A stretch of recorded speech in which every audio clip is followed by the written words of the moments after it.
Hey, what's up, everybody? Welcome into another edition of Unnecessary Wagers. I'm Nick DiMartino, and I'm going solo today. Liam is very busy Christmas shopping. So we'll start off with the recap. Pretty big recap from this past week. A lot has happened. I'll also recap I'll also recap the year 2025, although we could probably do that next week. But this week there was a whole lot of craziness, a whole lot of bad beats, a few that I was on the right side of, there were a few really bad beats, I would say, that one of them was James Madison, Oregon, which I think was somewhat of a bad beat, but like James Madison going 100 yards when the game was practically over at that point to cover the spread, that was pretty bad. It wasn't quite as bad as the Packers-Bears bad beat, which I was very lucky to be on the right side of. You have a real grievance if you had the Packers in that game. I mean, the Packers I don't think I've ever seen a team blow a game the way the Packers blew that game. I mean, everybody remembers Romeo Doubs, basically pulling a football version of Bill Buckner with the onside kick. The announcers said that that the Bears had a 0.5% chance to win that game, when the Bears went for the onside kick. I mean, look, if Dobbs just holds on to that ball, I mean, that was like it really was a Bill Buckner level fumble there. Like, it was really, really bad. I've never seen a team just blow a game like that. Of course, they were unlucky that Jordan Love got knocked out of the game in the second quarter, but they were still up 10 points. They were up 16-6 with less than 5 minutes left in the game, and held the Bears to a field goal to the point where, with less than 2 minutes left, where they had to go for the onside kick. If Dobbs it's not even just Dobbs, though. It's not even just Dobbs not being able to catch like just an easy onside kick. Like, the ball was right in his hands. It wasn't just that with his dopey, huge helmet, which makes it look even worse.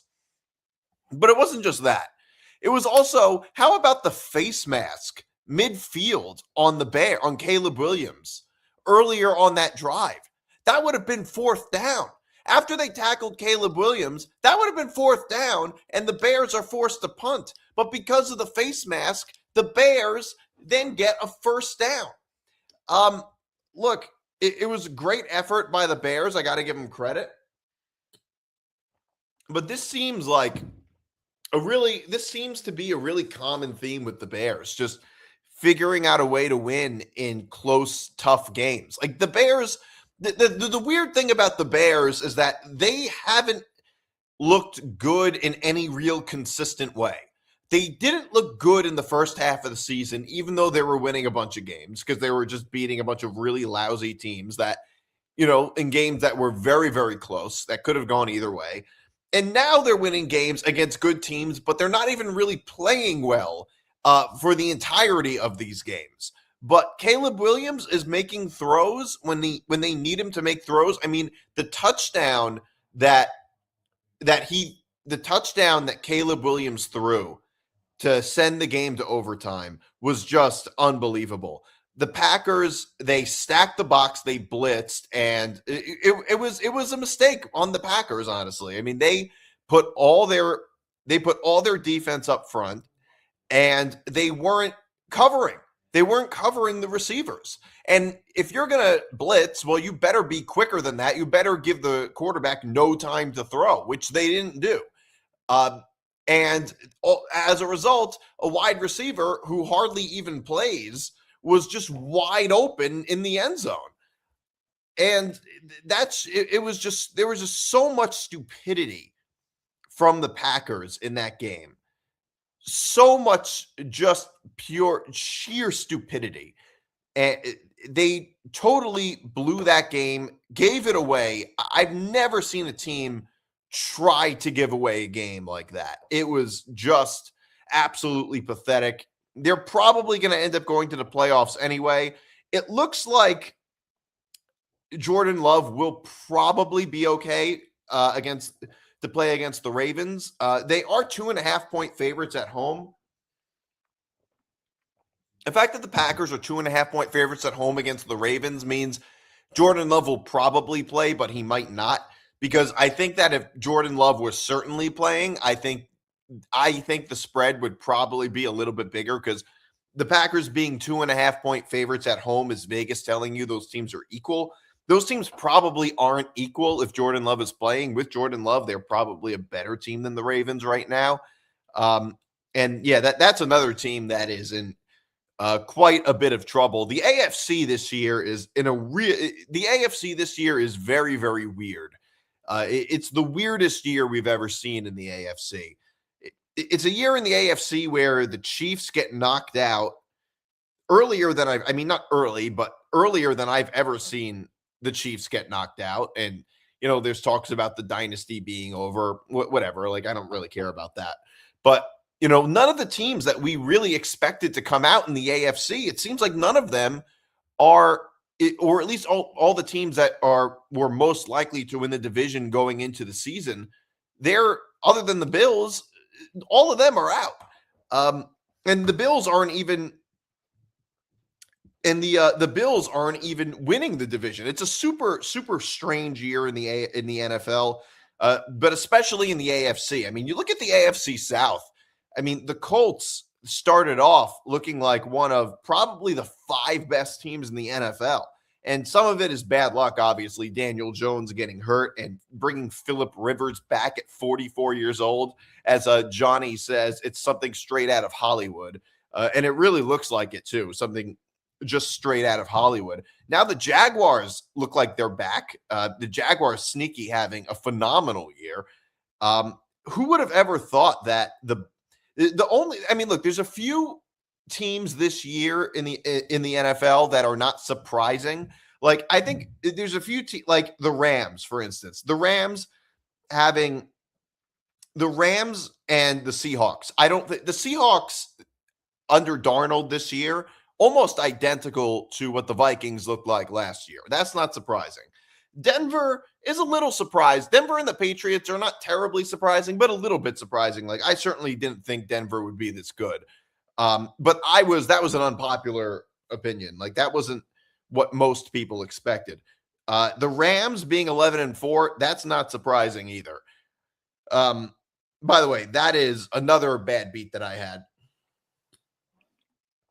I was on the right side of the Bears-Packers. The Rams, that was just a terrible beat. Now it looks like the Seahawks will get home field advantage because Zach Charbonnet just picked up the ball in the end zone. That was a bad call by the refs because it looked like they blew the ball dead. The Rams, I think the Rams actually did get screwed. If they didn't blow the ball dead, everybody would have been jumping on top of the ball. But because that's why Charbonnet just picked it up in the end zone, because they blew the call dead. But yeah, I think the AFC specifically is super strange with the Chiefs getting completely knocked out.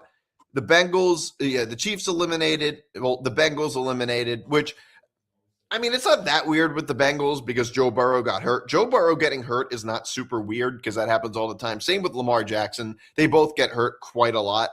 But obviously, both teams this year definitely underachieved. But the Rams Seahawks, that was a bad beat that I was on the wrong side of. That was rough.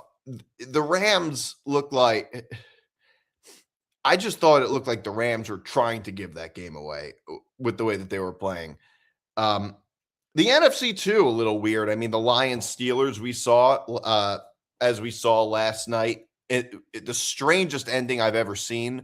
I've never seen a game end with like a touchdown, but the touchdown is called back because there's a penalty. I don't think I've ever actually seen that before. It it was super. It was like we saw all four refs getting together, and it looked like, oh my, like what the hell do they have cooking up right now? Eagles, Commanders. I had the Commanders. I think the Commanders. I did have the Commanders as my money line winner of the week. I probably wouldn't have won that one, but I think the Commanders definitely could have covered. The problem is Mariota gets hurt. They put Josh Johnson in, and at that point, the game was really just over at that point. My picks this past week were really, really bad. Not just on the show, but in general, my picks were really rough. I had the Ravens. I was right about so I went the picks that I put, my picks in general, I wasn't good. My picks for the show were 50-50. I had the Bills as my lock, and that one missed. I missed on that, but I did win on the Steelers, the Raiders, and the Bears as my 3-4. So I won my 3, 4, and 5, but my 1 and 2 I lost. I lost Ravens, Patriots last night. I lost, obviously, as we were talking about, I lost the Rams. That was a rough one. Luckily, the Rams were luckily the games I lost, other than my lock, were my 1 and 2. I strongly considered taking the Bucks minus 2.5. And the Bucks right now, I don't know what they've been doing. They just lost their third game in a row. The Bucks just can't get it together. They just can't get out of their own way. Like, I thought for sure the Bucks would come out of the NFC South, but the way it's looking right now, they're not even in first place anymore. I still think they probably will. I really do think they probably will. They're 7-8. The Panthers are 8-7, but the Bucks do play the Panthers again, and I don't think the Panthers are going to end up beating the Bucks twice. The Panthers play the Seahawks tomorrow. I don't think the Panthers win another game. I mean, look, the Seahawks are 7.5-point favorites. I don't think the Panthers win another game. I could see the Bucks still coming out of the NFC South, but the Panthers were way better, like had a much better run than we thought. What was the likelihood, by the way? Like, I don't know. I don't think you could actually bet on this, but what would have been the likelihood, like the actual odds on the betting apps for the Panthers to be in the playoff race longer than the Chiefs? Like, what were the odds of that? And the crazy thing with the Chiefs this year is so many fans that were talking about how the Chiefs are done, their dynasty's over before the season even started, and they were definitely very overwrought and biased in their analysis. But the funny thing is that they undersold it. Like, it was actually way worse than the biggest Chiefs haters would have even expected this season. It was much worse. Look, I think that things will go more back to normal next year. I don't think every year is going to be like this, but the AFC right now, it's a really depleted conference. If you look at all the teams, they are all either extremely flawed or extremely young. Like, the Broncos, Patriots, and Jaguars are all good, but they're very young and inexperienced, especially the Broncos and Patriots. And then you have the Steelers, Chargers. I mean, other than the Bills. I mean, and then you have the Steelers, Chargers, and Texans, who I think are all good teams, but they're very flawed teams. The Chargers have a lot of injuries. Their offense is very limited. Their quarterback is great. Their head coach is very good, but the Chargers overall are not a very good team. The Steelers have the experience, but you know what? The Steelers are also, I think, a very flawed team. They're a team that can never really get their offense right. I'm not sure that they're very well coached, because every single year they end up collapsing late in the season almost, it seems like, though that so far hasn't happened this year. The one thing they have going for them is Aaron Rodgers, who's having, for a 41-year-old quarterback, a very good season. But I don't think the Steelers really can win a Super Bowl this year. And I don't think the Texans can win a Super Bowl either, because their offense really just doesn't look very good. they're winning with defense, which, hey, they're winning, but I just don't think that their offense is good enough for them to win a Super Bowl. I don't think they're and like the only teams that I really think are good enough to beat the Bills are the Broncos and Patriots. But the issues that they have is that they don't have the experience, the postseason experience that the Bills have. And I think that's going to hurt them. I think that some of these younger teams, you see it in basketball a lot too, are really built well for the regular season, but they really don't do anything when the postseason comes around. Sometimes that's just how these younger teams tend to be built. Um, the Broncos a little older than a little more experienced than the Patriots. Jacksonville, I'd put there somewhere in the middle. They're not super young. Trevor Lawrence is not like he has some years in the league, some experience, but not a ton of postseason experience. But they are 11-4, so they're having a fairly good season. The Bucks, not the Bucks, in the NFC, I feel similar about the Bears, where they've had a good year, they've been able to pull off wins, but I just don't think they have enough experience. But it's going to be, I mean, the Rams are going to be one of the best teams too. I still think the Rams can make a run, but not having home field, I think in the long run is really going to hurt them. That's going to kill them because look, one of the biggest issues that they had was when they played the Eagles last year, they were playing in snow, which the Rams are not used to. I mean, if not for that one call, we could be looking at a 12-3 Rams team that at least gets home. That's the one seed in the NFC. I mean, that one call just could have changed the whole trajectory of the Rams season. Anyway, I do want to get into some of the college football games. I went 3 for 4 on my picks. I should have gone 4. I almost went 4 for 4, although I did miss both of my over-under picks. I took the under in Alabama, Oklahoma, and I took the over in Miami, Texas A&M, and I couldn't have been more wrong in both of those games. I slept through Miami, Texas A&M. I know what ended up happening. I obviously didn't sleep through much because it was a 10-3 game. I thought for sure A&M would be able to put up a lot of points. I mean, the thing is that apparently the weather was really bad. It was very windy in College Station, and that's the reason why the game was so low scoring, which I definitely do believe it probably is true. The thing with Texas A&M is that it feels like every year A&M just has some weird collapse. It's been like this for years. That A&M, like they start off strong and then just collapse. I mean, A&M, I mean, don't get me wrong. This year's A&M team is maybe the best A&M team I've ever seen. Probably better than the A&M team, the Manziel A&M team that beat Alabama. Better than that team. And, you know, I've seen all different A&M teams. I've seen good A&M teams, bad A&M teams, average A&M teams, and this might be the best A&M team we've seen. But it is worth noting that they really rode the wave of playing an easy schedule. That's the problem with these super conferences and teams and only playing 8 games in your conference. I mean, I know that's changing in the SEC. The ACC still does it. They're changing that in the SEC, I think, starting next year.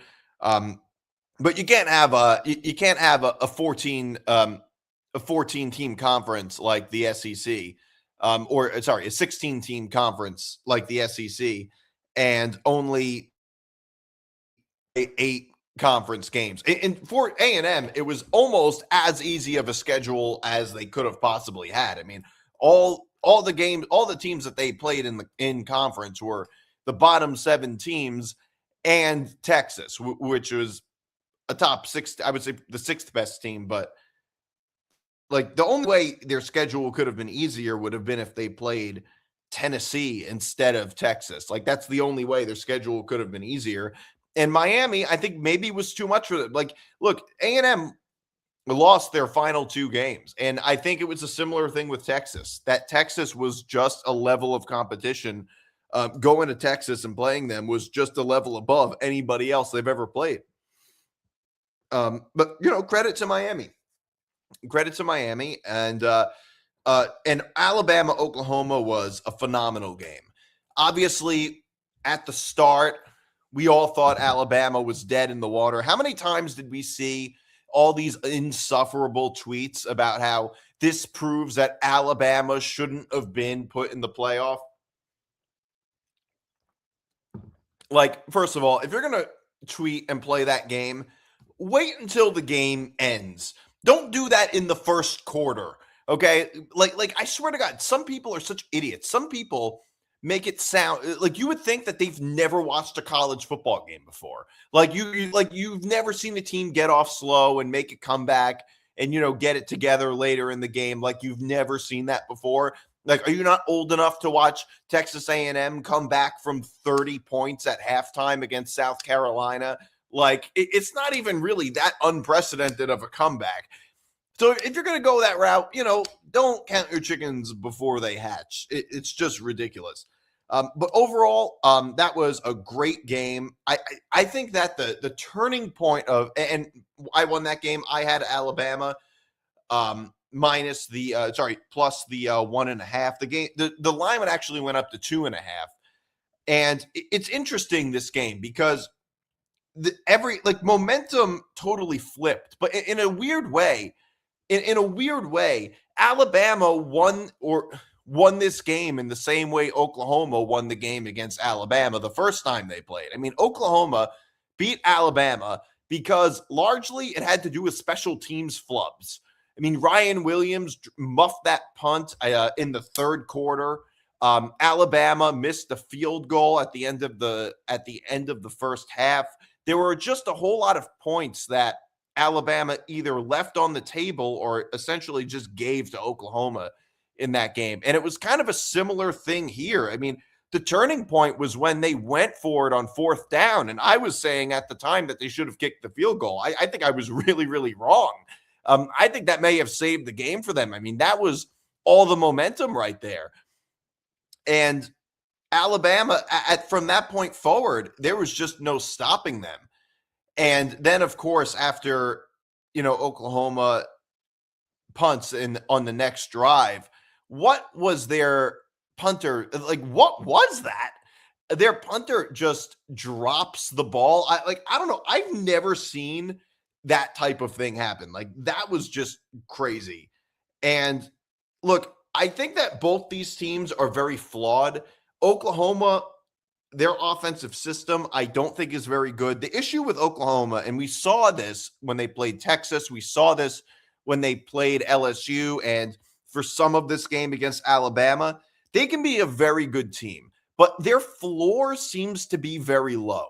Like, in other words, Oklahoma, like Alabama, can be kind of bad. Any team can be kind of bad at times. A&M can be kind of bad, but when Oklahoma's bad, they tend to be like really bad. When they're bad, I just feel like I feel like when Oklahoma's bad, they sink lower than most teams of that caliber do. And I think most of their issues have to do with the offense. I really think most of their issues have to do with the offense, and it's not so much the defense. But yeah, all credit to Alabama, credit to Ty Simpson. I think they did a great job. I think Ty Simpson did a great job in that game. And yeah, I just give them all. I give Alabama, Kalen DeBoer, I give them all the credit in the world for that win. I mean, look, that's not an easy place to play. And Alabama really just they in the first half, they dealt with some adversity, down 17 points, and a lot of teams would have folded, and they didn't. They did not fold in this game. So really, all credit to Alabama and Kalen DeBoer, and they play Indiana on New Year's Day. It's really weird that there's so much time between each playoff game. I think a little too much time. That's going to be, and it's going to be who would have ever thought we'd see an Alabama-Indiana Rose Bowl? That's how you know the tradition is gone, having Alabama in a Rose Bowl game. All right, so and also the group of 5 games, Ole Miss, Tulane, easily won the Ole Miss Tulane game. Easily won that one. I slept through most of it, but it wasn't that game really just wasn't even close. It was 41-10. It probably could have been even worse if Ole Miss really wanted. I was a little concerned with that game because Lane Kiffin isn't there, and I do think that hurts Ole Miss on some level because Lane Kiffin is a really, really good play caller. Although it is all the same players, so it's like you still have the same team, but you do have just I do think Lane Kiffin's presence makes a very big difference. But whether he's there or not, you can still blow out Tulane. And Oregon James Madison, that was a bad beat. That was rough. I mean, that was rough. I had Oregon minus 20 and a half. I was winning almost the entire game. James Madison really was never in that game. I mean, there were points where Oregon, like, it wasn't so much their offense that wasn't a match for Oregon. It was really more their defense. And I also think Oregon left a lot of points on the table. They really left a lot of points on the table, like that interception they threw at the end of the first half. And James Madison ended up scoring. I think that killed me a little bit. I think they could have scored on that drive. I think that drive where they ended up where they needed to settle for a field goal, where they kept losing yardage. I think that was I think that was another one. I mean, look, the good games, not coincidentally, were the games between Miami and A&M and Oklahoma, Alabama. The games we knew would be good games. I mean, of course, the games with the group of 5 teams were not close. I mean, look, James Madison, I give them all the credit in the world for having a really, really good season and for not giving up. I give them a lot of credit for being scrappy. They didn't give up against Oregon, but they're just not on the same level. They're not on the same level. I think this year it is a really good example for why the group of 5 needs their own playoff. I think it's the group of 5, you just need to give them their own playoff. I mean, you can't even really fairly evaluate group of 5 teams because they don't play Power 5 or Power 4 competition. How can you fairly even evaluate James Madison at 11-1 when like are you going to give them credit for winning or beating the teams in their schedule? Well, I mean, we don't give Alabama credit for winning their post-Thanksgiving cupcake game. Well, that's James Madison's entire schedule. I mean, one of my biggest issues with this is that James Madison is that these group of 5 teams that get in are just held to a completely different standard than Power 4 teams. And if the whole point of the playoff is to, approximate who the best teams are, I'm not saying it's perfect, but if it's to approximate who the best teams are and who actually earn their way into the playoff, well, then we can't have that. Like, we can't have we can't have 2 teams in this case, or 1 team in most years would be, where we just have a totally different set of rules and where we save a spot for them where all they have to do is be better than the other group of 5 teams.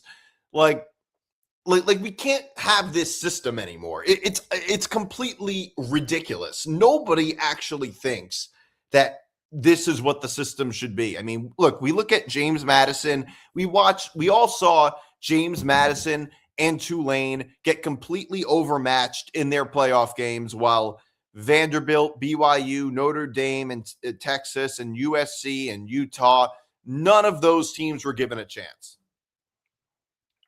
Now, with 12 teams, only 2 of those teams could have gotten in. But look, I think any combination of those teams that I just mentioned, any 2 of those would have given Oregon and Ole Miss a better game than Tulane and James Madison. In all likelihood, I can't guarantee because the game didn't happen, but just in all likelihood, that would have been the case. I mean, James Madison were 3 touchdown underdogs against Oregon. Tulane was 17.5 point underdogs against Ole Miss.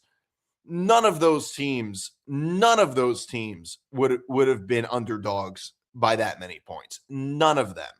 And in all likelihood, those games would have been better games in all likelihood. Now, I am not saying that how, like, the outcome, I'm not one who says the outcome of a game is what proves whether or not teams should or should not get in. I'm not a believer in that because it's not exactly a predictions game. I mean, by that like it's not a predictions game. By that logic, uh, the committee made the wrong decision ranking A&M ahead of Miami, or that they made the wrong decision ranking Oklahoma ahead of Alabama just because Alabama won and Miami won. No, that's not how this works. So it's not a prediction game. But I will say part of the reason that I oppose the group of 5 auto bid is that when you have an auto bid for any team, and they don't have to pass the same tests as the other team, so to speak, as everybody else, they go by they're held to a lower standard and can still get in. Well, in all likelihood, those teams that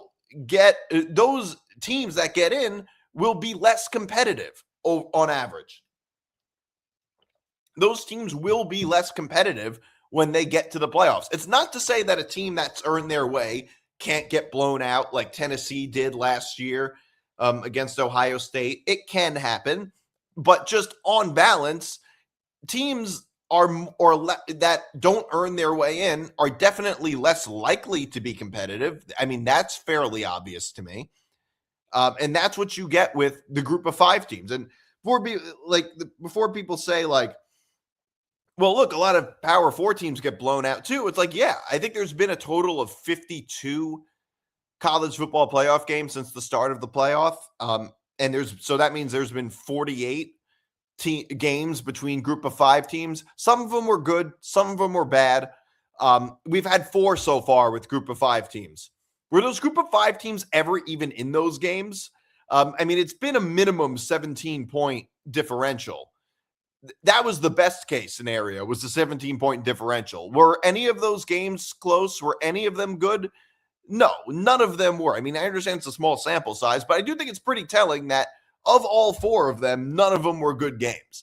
So that doesn't really make the point you think it does. All right, so I do want to get to me and Liam's picks for the week. So starting off with Liam, as we normally do.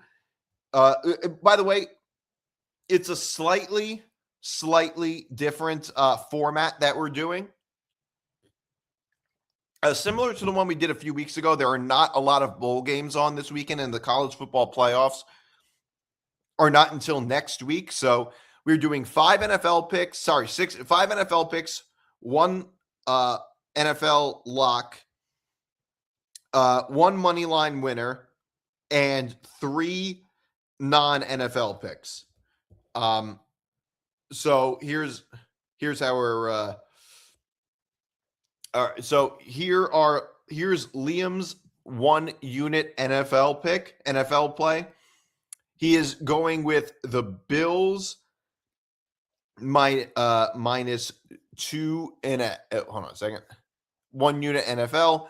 He is going with the Bills minus 2.5. I really like that pick a lot. I think Liam seems to be pretty high on the Bills and kind of he's a lot like me with the Eagles. I think the Bills are a hot team right now. The Bills are a tough team or a tough stadium to play in, and the Eagles are just really streaky. Like, I don't know how to feel about the Eagles. I don't think they're the team that they were 2 years ago, and I don't think they're the Super Bowl winning team that they were last year. I think the Eagles really are probably somewhere in the middle this year. But I think the Bills right now are just a hotter team. I think they're a better team. I think they have the better quarterback. I think at home minus 2.5, practically a pick 'em.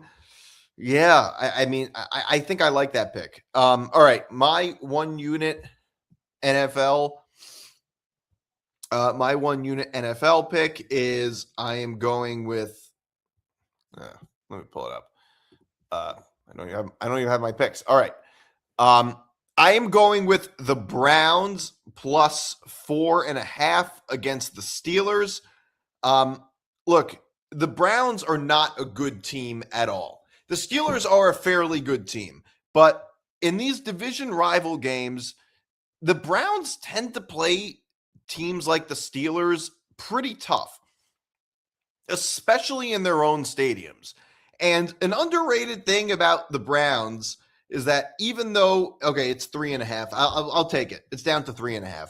I'll still take the Browns plus 3.5. An underrated thing about the Browns is how good their defense is. They have a really, really good defense, and they also play division rivals at home very tough. They gave the Ravens a very tough game earlier this year. I think they beat the Bengal. I think they beat the Bengals, if I'm not mistaken. They earlier this year when they played at home.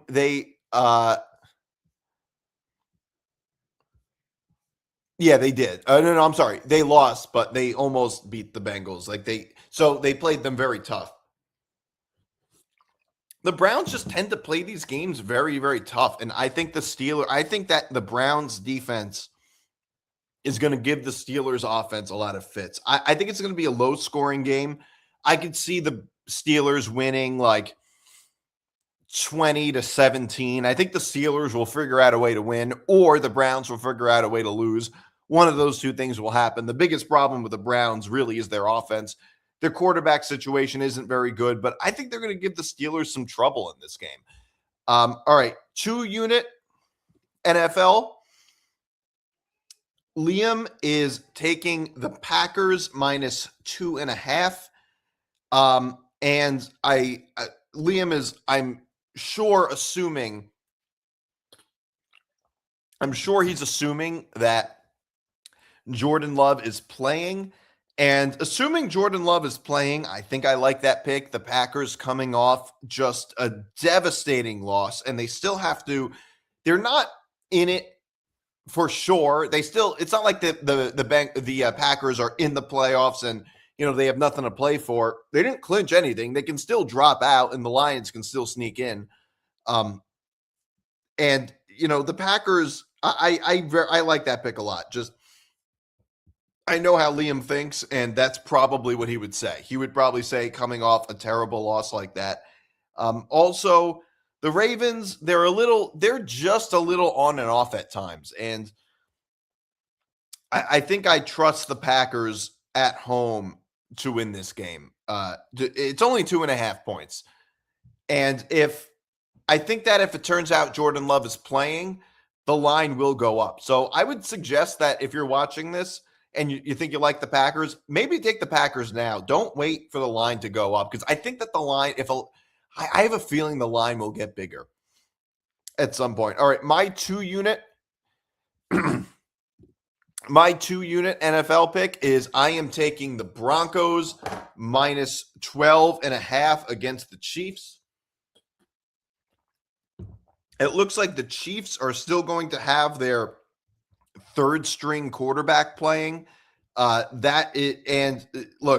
the Chiefs season is completely over. They have their third Gardner Minshew. I mean, 2 weeks in a row, their quarterbacks tear their ACLs. I mean, I don't know if I've ever seen that before. But the Chiefs season is completely dead in the water. I really like the Broncos. And here's the thing. The Broncos coming off a tough loss against against Jacksonville. And also the Chiefs, when good teams like the Chiefs, when they're eliminated, they try a lot less than other teams do. Like teams that are bad, a team like the Raiders, a team like the Browns, they try to pull off wins, even though fans want the teams to tank and it only hurts them in the long run. The players and the coaches, they really try to win these games. They really try to get a win. With a team like the Chiefs, who won 3 Super Bowls in the past 10 years and last year went to the Super Bowl and won 15 games, teams that are used to winning, in other words, when their season's over, they tend to give up because they don't care anymore. They tend to give up. They're not going to look, the Chiefs are not going to value their 7th win. I think that they're out of it. I think they just don't care. I think Denver wins by a huge margin. I love that. I love Denver minus 12.5. Liam taking the Lions minus 6 against the Vikings. I think his logic here is, yeah, it's on Thursday night. It's a Christmas Day game. They're playing on the road against the Vikings. I don't know if I like this pick very much because it's a little, although I'm pretty sure the Vikings did beat them earlier this year. I mean, the Lions,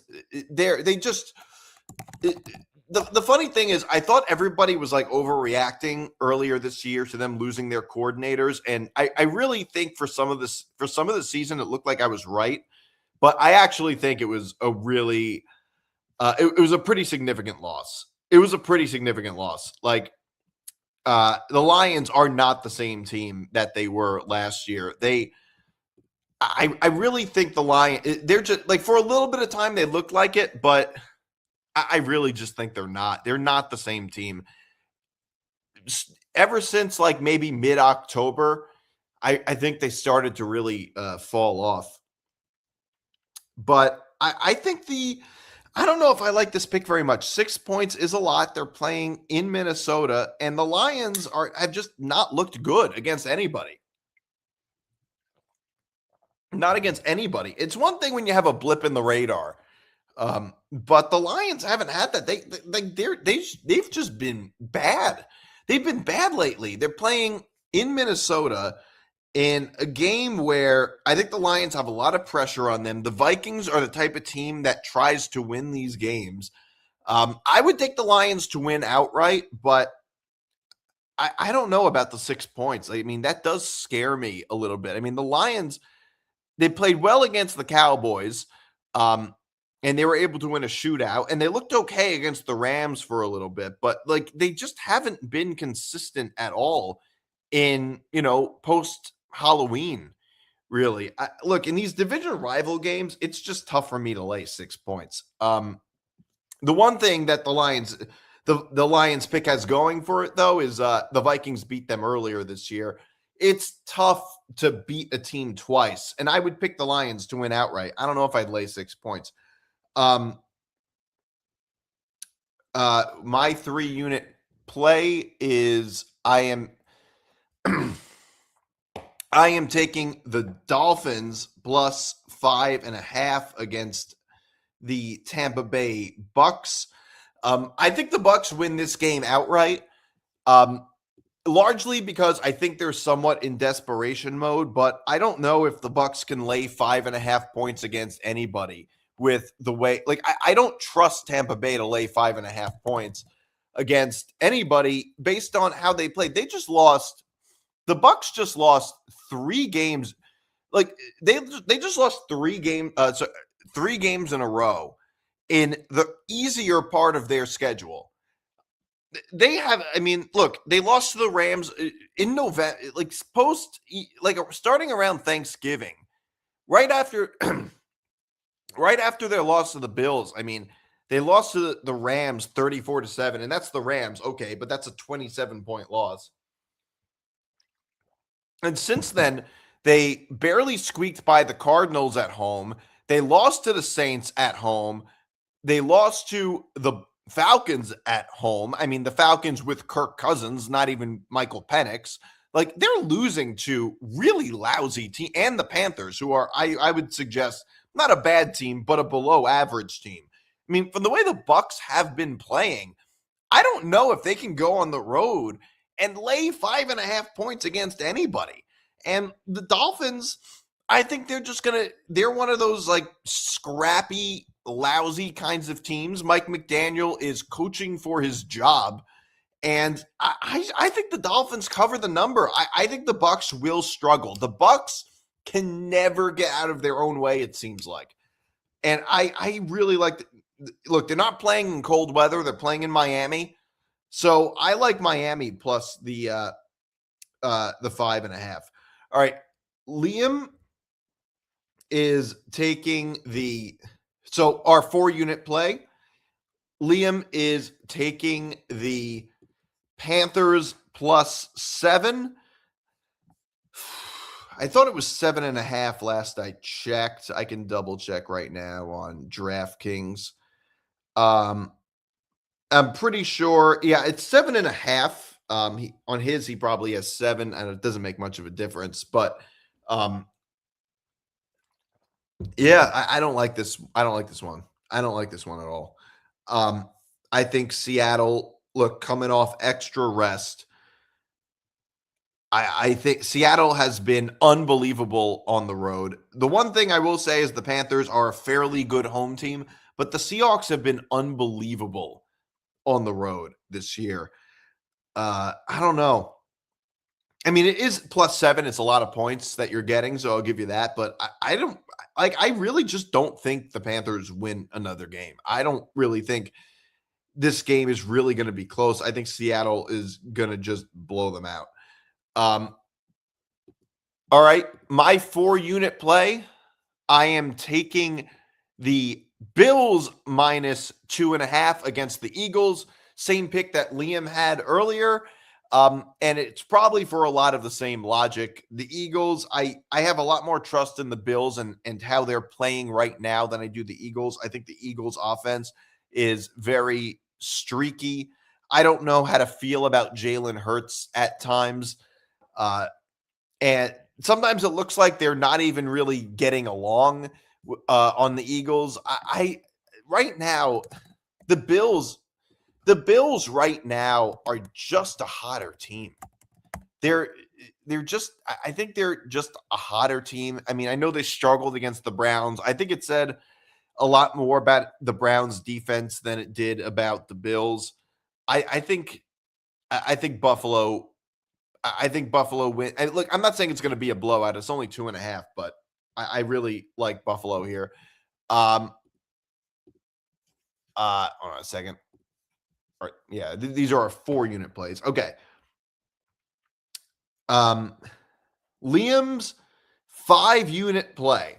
Liam's 5-unit play. This is interesting. He's taking the Jets first half plus 7.5 against New England. From the way the Jets have been playing, you know what? Since he's only taking first half and the Jets are notorious for not being able to play 60 minutes of football, I guess I can understand that a little. And they're playing at home against the Patriots. Okay, maybe it's not so bad, like being down 7 at half. I mean, all right. I mean, I didn't even think of halves for this show, but I mean, it's other weeks I do. This week I didn't. But yeah, I think I don't know. I don't know if I really trust the Jets to just not for it to not look a lot like the game did against the Saints yesterday. But yeah, interesting pick. Interesting pick is. I wouldn't say I disagree with it, but it's an interesting pick. And my 5-unit play, the line has been changing slightly. I like the Chargers minus 2.5 against the Houston Texans on Saturday. I don't have look, the Chargers, I think, are a better team. They have the better quarterback, the better head coach. The Texans are, I just think they're, like I said earlier in the show, the biggest problem with the Texans is their offense. They don't have an elite offense. And right now, going into LA at home, only giving 2.5, the Chargers right now are just a better team than Houston. Houston's had a few good wins. I don't dispute that, but the Chargers right now are just better. Justin Herbert's having a phenomenal season. And I just think I think the Chargers win this in sort of like a defensive slugfest, but overall, the offense is really just what doesn't match up. The offenses here just don't match up. The Chargers, I think, are just clearly a better team than Houston. I don't think Houston even ends up. I think I don't even think Houston's going to make the playoffs. I could definitely. Well, I wouldn't say that. I could see Houston end up dropping out and not making the playoffs this year. I don't have a ton of faith in Houston. If they get in, I think they're a first round exit. I just don't think they have the offense right now. All right. Now our other plays, which normally would be our college football picks. For me, it's going to be college football. We have our Liam didn't do any bowl games. I did bowl games. So we'll just do we're each doing a 1, 2, and 3 unit for anything other than the NFL. So my Liam's 1 unit play, non-NFL, is Thunder Spurs under 233.5. I'm sorry. Mavericks Warriors under 226.5 for his 1 unit play. Interesting. I haven't really gotten much into the NBA so far because I get much more into the NBA when football season ends or around the time football season ends. So like January, February. Interesting. I haven't really bet on the NBA much at all. This is a Christmas Day game, by the way. Yeah, I don't know. And I could see it, but I wouldn't put real money on it. My 1 unit, non-NFL for the I am taking Cal Hawaii over 53.5. Neither one of these teams has very good defenses. Both teams, look, in these low-level bowl games, it tends to be a good idea to take the underdog and the over because these games just tend to be very high scoring. And I think that's what's going to happen here. I definitely like the over in this game. All right. Liam's 2 unit non-NFL pick is Thunder Spurs under 233.5. Another Christmas Day 2 unit, another Christmas Day game for another Christmas Day NBA game.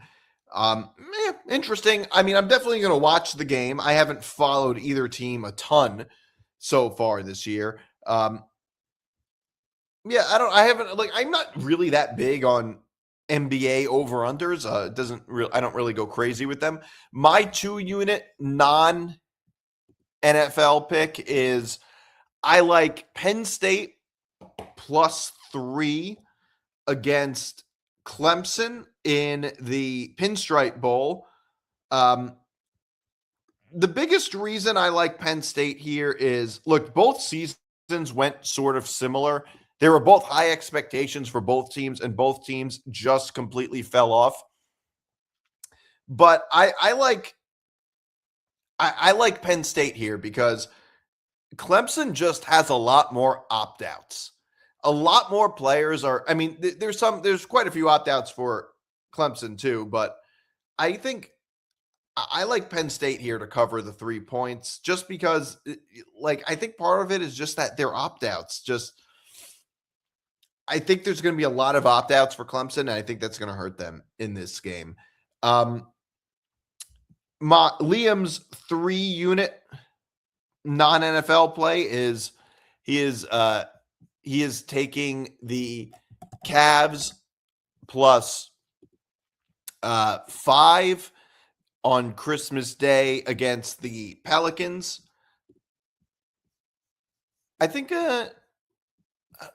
I think that's all right. Not a bad pick. Not a bad pick. For Cavs +5 against the Pelicans for 3 units. It looks like he has money on all of the Christmas Day games almost. And my 3-unit play is for the bowl games is I am taking Virginia +4 against Missouri. Missouri has a ton of opt-outs. Bo Perbula, including Bo Perbula. I looked at the opt-out tracker. This is, I think, the Gator Bowl, if I'm not mistaken. I'm pretty sure this is the Gator Bowl. Yeah, the Gator Bowl. And Virginia has a corner that's opting out, but there's actually not a ton of opt-outs in this game, but Bo Perbula is opting out. And the starting quarterback opting out is obviously a pretty big deal. So I really do like Virginia to cover the 4 points in this game. All right. So finally, we go to our locks of the week. And we're only doing an NFL lock of the week. We're not doing a college lock of the week. My lock of the week is actually, no, I'll do Liam's lock of the week first. Liam's lock of the week is Cowboys Commanders over 50.5. I think a Cowboys over is generally a pretty good bet because the Cowboys tend to make both teams' offenses look very good. That's just really what it is. I mean, the Bengals too, to an extent, but I remember Colin Cowherd once said that the Cowboys are like a quarterback stimulus package, and I don't think I could say it better myself. Like the Cowboys, like they're just constantly getting into shootouts. They're built like a fantasy team, really. I mean, great quarterback, great wide receivers, not a very good defense, one of like a historically bad defense. If bad defenses had nicknames, they would have a nickname for sure. I like this one. I like this pick a lot. And my lock of the week, it might be kind of predictable based on what I said earlier. I am taking Seattle -7.5. I think Seattle wins this game big. Seattle is really, really good on the road. I think the Panthers, I think that game against the Bucs said a little more about the Bucs than it did the Panthers. Coming off a win like that, I just don't have a ton of faith in the Panthers to just not completely collapse when they control their own destiny. I think the Panthers lose these next 2 games. I think Seattle wins this big. I think the talent disparity is absolutely huge in this game. I love the Panthers here to cover. I love the Seahawks here to win, to cover the points. I know to cover the spread. I know it's a really big spread, but you know what? Seattle has just been so hot on the road this year. All right. Finally, it is Festivus. Happy Festivus, everybody, or tomorrow is Festivus. And Liam and I will be airing out some of our grievances. So here's some of Liam's grievances. Here's a few of them. One of Liam's grievances: betting apps having the odds locked constantly during live betting. I actually don't think that's a fair grievance, if I'm reading that correctly. The betting apps have to constantly lock odds. Maybe he's not being specific enough and I'm not fully understanding, but I mean, yeah, you have to lock the odds quite a lot when live betting because there's obviously certain points in a game where odds change pretty drastically. And if you leave those odds up, well, you have to lock them first before you change them. Like, let's say live betting, there's a team that's favored by 7.5. And then the team that's favored by 7.5 throws a Hail Mary, gets a really big play, and they end up on the other team's 20-yard line. Well, you have to lock it there. So I understand why betting apps have the odds locked. Although I will say this, there are times when the odds are locked for sort of inexplicable reasons, like the game's in a commercial. Well, why are the odds locked now? Like, So that I think can be a little bit of a pain in the ass. For me, usually I like to just bet on the games before they happen. But yeah, sometimes I do like to live bet. But if I do live bet, it's at like halftime, and that's never really a problem. His other grievance: states that don't allow betting on college in state. I couldn't agree more. I couldn't agree more that with this grievance. Hold on a second. I couldn't. This one I think is I very much agree with. It doesn't make any sense. That rule, the whole you can't bet on sports in your college sports in your own state, really just doesn't make any sense at all. Let me just turn the timer off. All right. Like I don't even really understand the rationale. A couple of years ago, I think it came on the ballot. It was on the ballot in New Jersey, but I think people voted in favor of it. I don't get it. I don't understand what the difference is if you bet on a sport within your state.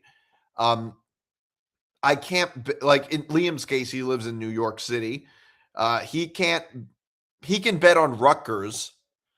He can bet on, actually, that's not even the best example. He can bet on St. Peter's basketball in Jersey City, like across the river, like commuting distance for him, but he can't bet on Syracuse, who is all the way upstate. It doesn't even make sense. Or I mean, actually, the people who have it really rough in this sense are people in Texas.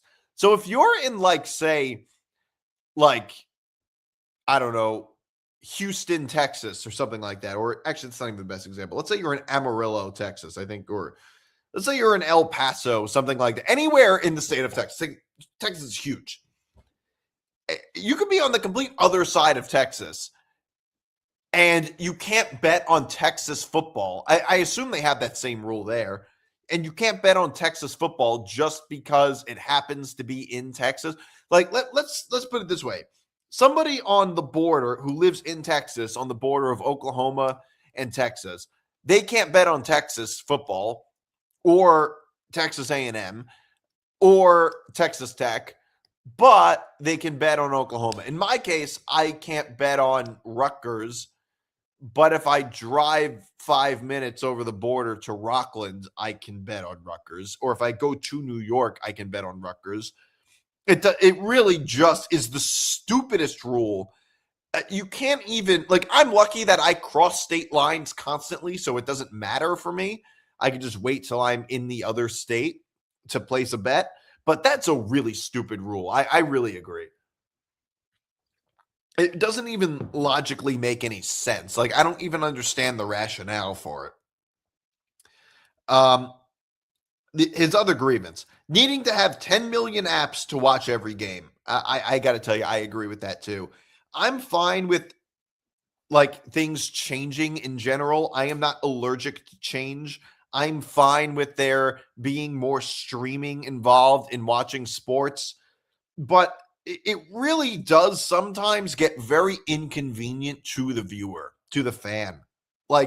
When you have a game on Netflix and a game on Hulu and a game on some other app, and they're all going on at the same time, and then you have games on cable, it's a real pain in the ass right now, at least, to switch from streaming service to streaming service. Yeah, I can't stand that. That does become a pain in the ass at times. I mean, look, I have most of these apps, but it is really inconvenient when I want to watch a game and I see it's on Amazon. It's not the end of the world for me. I think if anything, it's harder for older fans who might not have those streaming services. It's a little bit of an inconvenience that Thursday Night Football is on Amazon Prime. I think that can be a bit of an inconvenience because it's kind of hard to get that on your TV. So I really kind of agree with that. His other grievance is, this is not sports related at all, New Jersey Transit and PATH trains running infrequently during the weekends, causing each train to have massive crowds. First of all, Liam has 4 grievances. That's quite a lot of grievances. Um, more grievances than I have. Yes, I very much agree with that one too. Um, Look, there are very few things in the world run worse than public transit. It's run absolutely terribly, certainly in New York and New Jersey, probably everywhere else too, basically. I can imagine.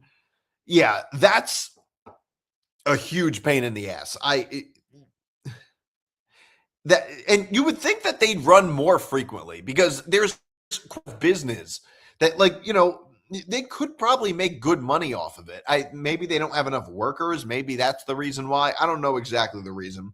I have my first grievance is actually very similar, which is my first grievance is very similar, which is uh well, it wasn't going to be my first, but it's very similar. So it's a good transition. My grievance is gridlock alert day. I can't stand gridlock alert day in the city because, look, they're the ones, the city are the ones putting out the gridlock alert day, and they're the ones creating the gridlock. That's the problem. Like, they don't have to create all the gridlock. Like, there's a reason that it always happens around this time of year. They're creating all of the gridlock. And not only are they creating the gridlock, they don't even lift a finger to maybe alleviate some of the gridlock ever. I mean, like the gridlock wasn't bad enough when I'm driving, but now on top of that, I have to share a lane with a bunch of horses and bikes that are just in the same lane as cars. I mean, New York is the only place in the world where cars and horses belong in the same lane, and cars, bikes, and horses all belong in the same lane, and buses don't belong in the same lane. Buses, they have to be completely different. So a bike or a horse can drive in my lane, but if I drive in the bus lane, I get a $50 ticket. Yeah, that's completely ridiculous. I feel like if your vehicle defecates, you don't belong on the same road as a car. It's completely ridiculous. It's the dumbest thing in the world that we even have horses, like, as a form of transportation. It's really just for tourists. And I guess it's because they want to see the city. Maybe because I'm not a tourist, I don't understand the perspective of a tourist. But you do, like, the weird thing about those horses is that you pay an exorbitant amount of money for a less efficient form of transportation. Like that's the strange thing. Like, and the one time I was walking, actually, it was after I parked, and I saw that there was like a whole line of traffic caused by one of those horses. And I was just going, I was like, holy shit, I would lose my goddamn mind if I'm sitting in this traffic because a goddamn horse is holding the whole thing up. I mean, look, they can have these horses, but look, ultimately, horses don't belong in the road. Roads are for cars. Like this, it's like I understand like having horses maybe in like Central Park and things like that, but in the middle of the road where people are trying to like move from place to place, it's absolutely crazy. And by the way, like the bus lanes, half the times they're completely empty. So, it could do us a little favors. Maybe like we can drive in the bus lane after 10 o'clock or something like that, where they hardly even use the buses hardly even use the bus lane. It just sits empty half the time. What was my other grievance? Another grievance that I have is commenters on my videos, usually on MTGP. Actually, not usually, exclusively, because those are the only shows where we post clips, on Moving the Goalposts and Forever Power 5, where people like either don't watch the video or argue with a point that I'm not making, which is not just a thing with me. It's something I see quite a lot. But I can't stand when people argue with a point that I'm not making. Like, if you're going to argue with me, argue with a point that I'm at least saying. Don't argue with a point that I'm not making. And if you're going to argue with what I'm saying, watch the video and just understand what I'm saying first. I mean, I saw this a million times with my Texas Oklahoma video on the FP5 account where I was comparing the Miami Notre Dame situation to Texas Oklahoma, and that they were that Texas was ranked behind Oklahoma for the same reason Miami was ranked behind Notre Dame, which is that their losses were worse. That was the point I was making, and that Texas was not ranked below Oklahoma because they lost to Ohio State. Like, it was just because the quality, like who they lost and how they lost and who they lost to. That was essentially the point I was making. And a whole bunch of people were saying, well, all you got to do is beat Florida. I mean, first of all, I'm not a Texas fan or anything like that. I was also, by the way, I was not apologizing for Texas. I wasn't saying that. I was just making the point that it didn't matter that they were 9-3. Like, I was actually making the opposite point. I was not saying that they were hurt by the Ohio State loss. The point I was making was that it had nothing to do with it. But a whole bunch of people were commenting, well, just beat a lousy Florida team. Like, that's not what I was saying at all. I mean, if you look at this is almost like another edition of the comment section for unnecessary wagers, but like people just arguing over with me and it's not just me, but like social media just has a really weird, it's a really weird thing when you have no argument that you create an argument that I completely made up and then argue with that. Like just argue with the point that I'm actually making. Like it just doesn't okay. So here's an example. It's where I said that the G5 schools should get their own playoff. Somebody comments, you're going to say G5 schools don't belong, and then turn around and say that schools like Vanderbilt and Texas belong in the playoff. Wait, no. Sorry, wrong comment. So it's just, but like I did see like this. I did see this comment on one of my clips where it's like where I was talking about, I think it was on the FP5 channel, where I said where I said the G5 should have their own playoff, and somebody, hold on, here it is here. Yeah. Yeah, whatever it is. I don't know. I can't find it. Whatever. So anyway, that's one of my big pet peeves is don't argue with something I'm not saying. Like the comment I was referring to was somebody who's like, oh yeah, and then you're going to say that this team that then they're going to say that that the Big 12 and ACC, they shouldn't be in it. It's like, no. Don't argue with what I'm not saying. Argue with what I am saying. Like, that's just, it's stupid. Whatever. Either way, we went really long. I'm surprised we went this long by myself. I did it all. So thanks for tuning in, everybody. We'll be back next week for another edition of Unnecessary Wagers, the final show of the year. See you guys then.